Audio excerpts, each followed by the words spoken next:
Welcome to the historic Joe's Pub in New York City at the Public Theater. I'm delighted to have my friend, Michael Urie, with me today.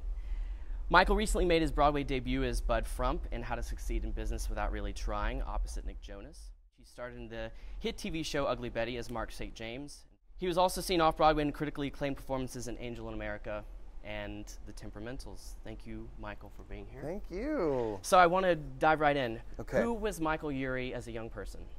Oh, wow. Well, he would have pooped his pants if he had known what Michael Urie at 30 was going to do. When I was like 15, 16, 17, I was obsessed with theater. I was obsessed with anything I could get my hands on in drama.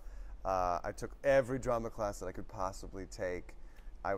Loved things like I loved shows like Angels in America and Amadeus and How to Succeed in Business Without Really Trying, all of which I've done in the last 2 years. And I've like literally been pinching myself. I wanted to be in sitcoms, and now I'm about to be in a sitcom. I wanted to be in a musical on Broadway. I wanted to do theater. And I never could have imagined that it would have worked out because, you know, I was in suburbs of Dallas in my little world, and I loved it. And I was, you know, doing very cool things with awesome people, but I never thought I could actually like make a life out of it or make a profession out of it. So as a young person, you were doing theater. Yeah. When did you start doing theater? Well, probably high school. In high school, yeah, I would say. At what point did you realize that it's something you wanted to spend the rest of your life doing? Well, I knew I wanted to, you know, when I was a little kid, going back even further, when I was a little kid, I wanted to direct movies. So you go back to you know, 8, 9, 10-year-old me, and he would never have believed that I would have actually gotten to do that, actually gotten to direct a movie. I used to play with my G.I. Joes. I would create movies. I wouldn't actually shoot them, but I would pretend like I was making movies with my G.I. Joes, and each G.I. Joe was a different famous actor that I liked. Like Lifeline was Jack Nicholson, and Lady J was Sigourney Weaver, and you know, Hawk was Clint Eastwood, and there was another one, the sailor guy. There's a sailor guy, and that was Richard Dreyfuss. Like I would like, you know, plan these elaborate opening credit sequences, and I wasn't really playing G.I. Joe. I was playing other things with them, or I would see a movie and then I would recreate it myself. But luckily, they were G.I. Joes. The G.I. Joes were the most malleable. Okay. They could move, you know, they could move everything, and you could easily replace them.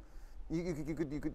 Well, if they broke, you could take them apart and repair them, which was a great thing. I actually didn't realize that. Yeah, because like when Batman's arm breaks off, you got to get a new one. Which was my scenario. Well, I loved Batman, but the Batman figures were less, you know, G.I. Joes are chameleons. They weren't. Batman figures didn't have the range. Basically, they didn't have the range, and Superman, like those, they were too big, and their arms didn't move enough, and you know, they can't really make Superman look like anything else. He's very specific. He's very specific, and G.I. Joes, you know, while of course they have guns painted on and you know, like ammo, somehow there was something more, you know, they just could do a lot more. They were like the Gary Oldman of action figures. They could do anything.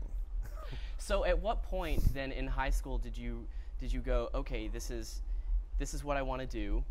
I want to go to school for this. Yeah. You know, at a collegiate level. Yeah. And so at what point did you decide that, and at what point did you decide to leave Texas to pursue the dream? Well, I through high school I had, you know, I was the kind of kid who, I had friends. I certainly had friends, and especially like once I was in drama, I had a lot of those cool friends, and I was in marching band, and I had a lot of friends in band. But I thought, what'd you play? I played French horn. Okay. Poorly. Very poorly. Do you ever pick it up now? I have tried, and it is such a challenging instrument that I can't really get Actually, when Becky Newton, who was on Ugly Betty with me, when we were planning our cabaret show, which we did at Feinstein's, we thought at a certain point it might be funny if I picked up the French horn and started playing. And I actually met. Oh no, I'm sorry. It wasn't for the cabaret show. It was for a show here at Joe's Pub that we did. We did this show called Broadway Loves the 80s. We were just a guest on this show. They did like all these amazing Broadway performers came and sang 80s songs, and they asked Becky and me to do it. And we did a medley of TV show themes. Brilliant. It was brilliant. It was probably the highlight of my career. You can YouTube it. And it'll become my favorite YouTube. Judith Light was in the audience, and we sang "Who's the Boss" right to her right over there. It was pretty special. But we thought at one point it would be really funny if I'd pull out a French horn and play the Dallas theme. Which is making a resurgence. Which is back on TV. And I met with a French horn player at Wicked. I think the musical director is the musical director at Wicked, and so we went to Wicked to practice, and one of the French horn players from the pit of Wicked came in and let me play on her French horn, and I just couldn't get sound out. I couldn't do it because it's like the embouchure. It's all about the vibration of the lips, which actually, and I've attempted to like play the horn, and it actually tickles my lips to the point where it's uncomfortable, and I can't even attempt to make a sound in it. Yeah, it's a really hard. So the answer is no. When I was at Juilliard, my third year, they made me take it back up, and I had to relearn it. And so that was the last time I really played. That was it was like 10 years ago. So I would have to really work on it to learn how to play again. So you went from Texas High School to right. So that was all about getting right.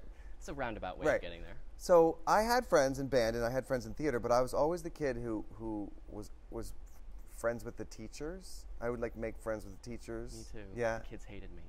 It was I think I lost friends because of that. I mean, not lost friends, but I think people were hesitant to make friends with me because I was friends with the teachers. I would go and hang out with them at lunch, and I was like friends with teachers, and so I actually, for most of high school, I wanted to be a teacher.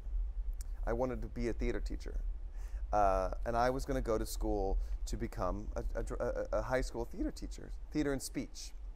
And it was, and then I got really lousy grades all through high school and a really lousy score on my SAT.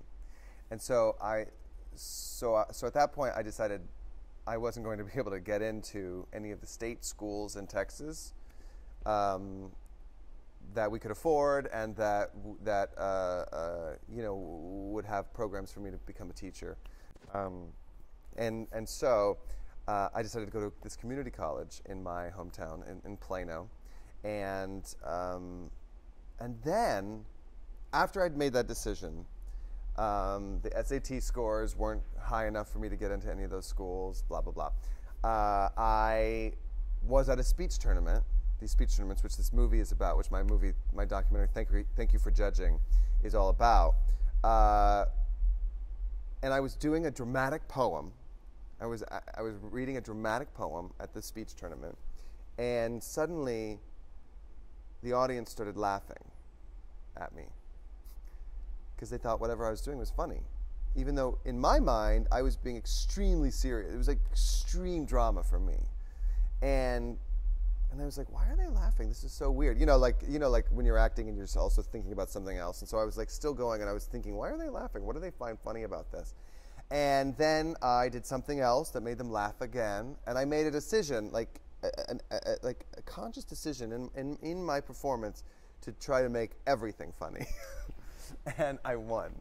I ended up making it, like, it was hilarious. Suddenly, like, it was, and that's sort of when I was like, oh, maybe I should do this. Maybe if this is what it is, if you can, like, be in front of an audience and be able to make split-second decisions like this and be able to, like, manipulate a performance like this, maybe this is what I should be doing.